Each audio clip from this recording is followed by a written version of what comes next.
Greetings from Norway, where we are hosting this show for the second time. Today, we will focus on what is common between Kenyans and Norwegians, the economic ties between Kenya and Norway. But first, the fact sheet.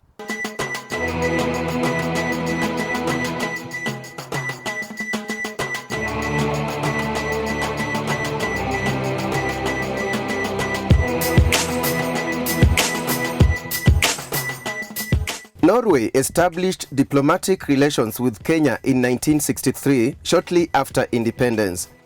In 1990, Kenya temporarily suspended her relations with Norway, accusing her of interfering in Kenya's internal affairs. Norway had taken a strong stand against human rights violations allegedly perpetrated by the administration of former President Daniel Arap Moi. However, the relations were restored in 1994. Since then, the two countries have had cordial bilateral relations, according to Kenya's envoy to Norway, Ambassador Dr. Jo Sang. Norway is part of the Nordic region. Ambassador Sang, who is based in Stockholm, Sweden, also represents Kenya in Sweden, Norway, Denmark, Finland, and Iceland. Norway's ambassador to Kenya is Victor Conrad Ronberg.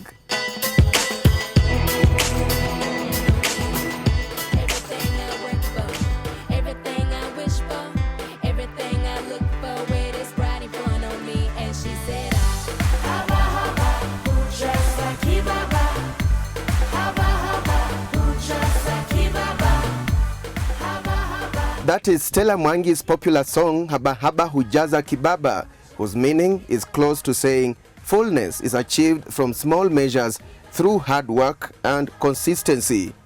And that is where we begin this special report on the Norway-Kenya socio-economic ties.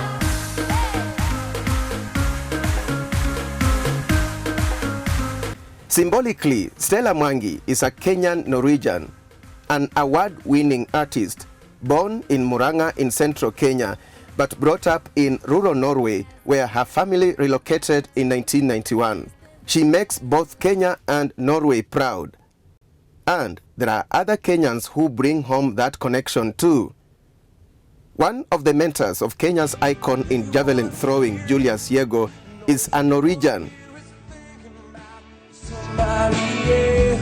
Yego perfected his skills by watching Andreas Thokirsten's YouTube video.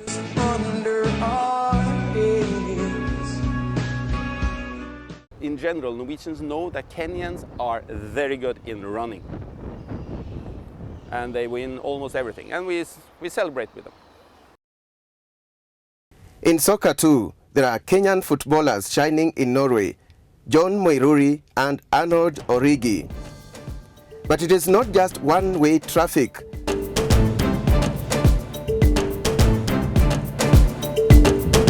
When it comes to the economy and investment, Norwegians are coming to Kenya, according to Ambassador Dr. Jo Sang. He says that although Norwegian investments in Kenya are quite small, there is growing interest from Norwegian firms in recent years, with Norwegian actors seeing Kenya as an entry point to the East African region and a hub in Africa. The energy sector, the Kenyan ambassador adds, attracts a lot of interest as many firms see investment opportunities in the rapidly growing clean energy sector.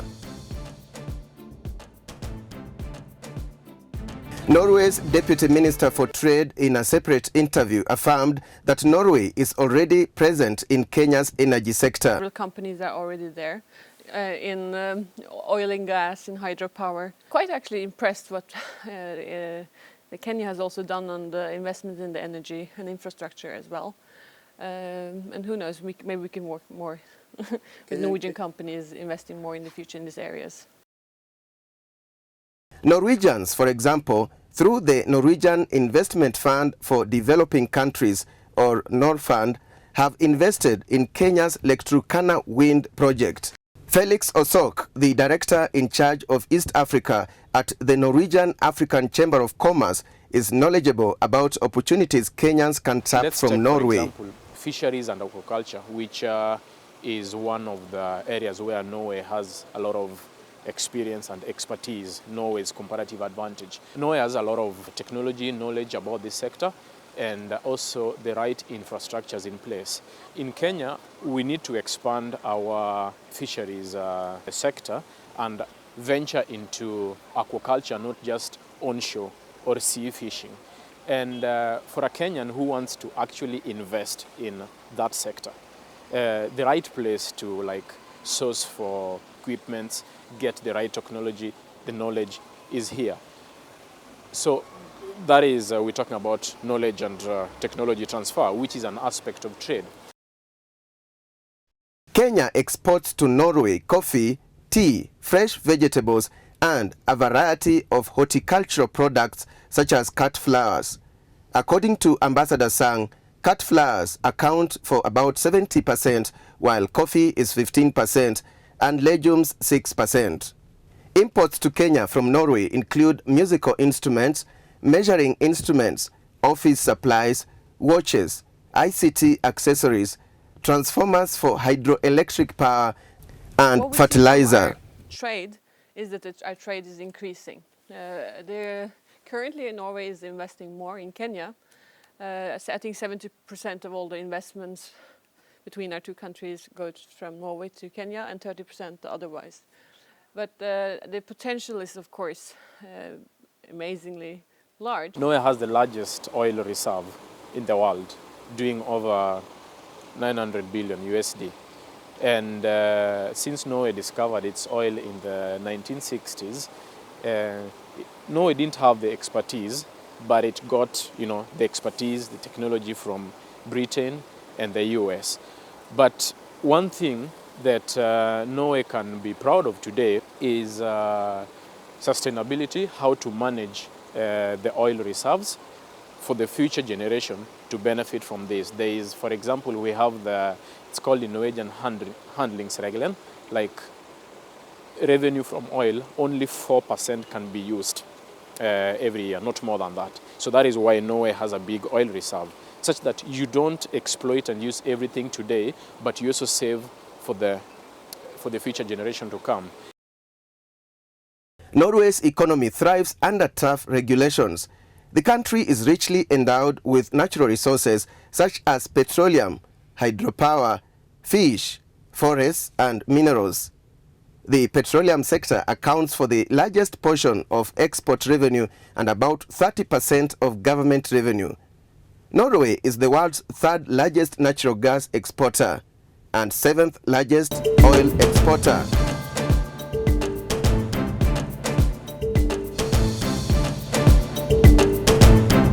The Nordic country opted to stay out of the European Union during a referendum in November 1994.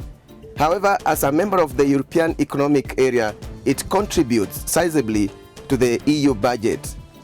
The trickle-down effect of the Norwegian economy is one of the best in the world. Revenue management, taxation has become better with time, but still there is one key problem or challenge in the Kenyan society, and that is the level of corruption. It's like a cancer that is eating that society. So you can get a lot of money from taxpayers, but if you don't manage it well, then it becomes a vicious circle, So you stay where you are. With a population of about 5 million only as compared to Kenya's 45 million, Norway boasts of having jumped from poverty to economic prosperity. Effective, we work a lot, but we produce a lot per hour that we work. So it's a very effective, well-functioning market here in Norway. And I think it's a high level of trust between people. So I think that also helps, the community here is well-functioning in many ways. And that is also very important for businesses that are going to come here and invest. Also, when it comes to low levels of corruption, it's not that high. And it's a very transparent market. Kenya is getting there.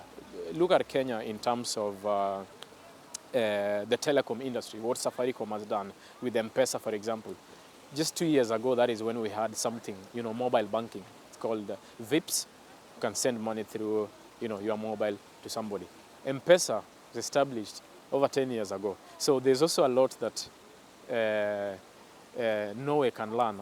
Here I will say actually leapfrogging. Kenya was miles ahead in terms of mobile banking. If Kenya gets it right in startups and small and medium enterprises, its economy could achieve remarkable transformation too, observers say.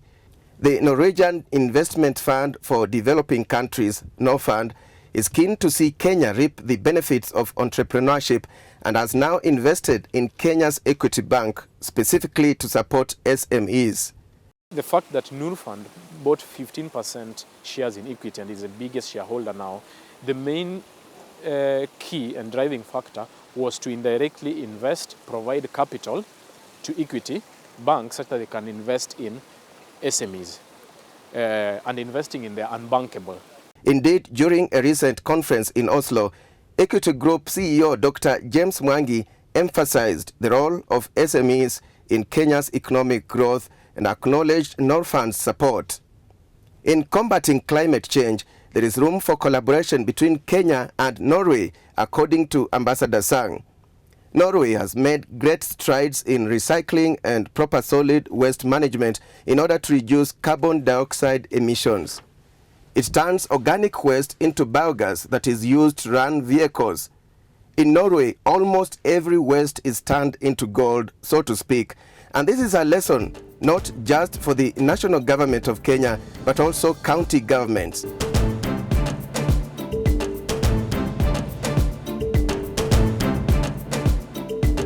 And here are some facts about the two countries. Inflation rate, Kenya 6.9%, Norway 2%. Unemployment rate, Kenya 40%, Norway 3.5%.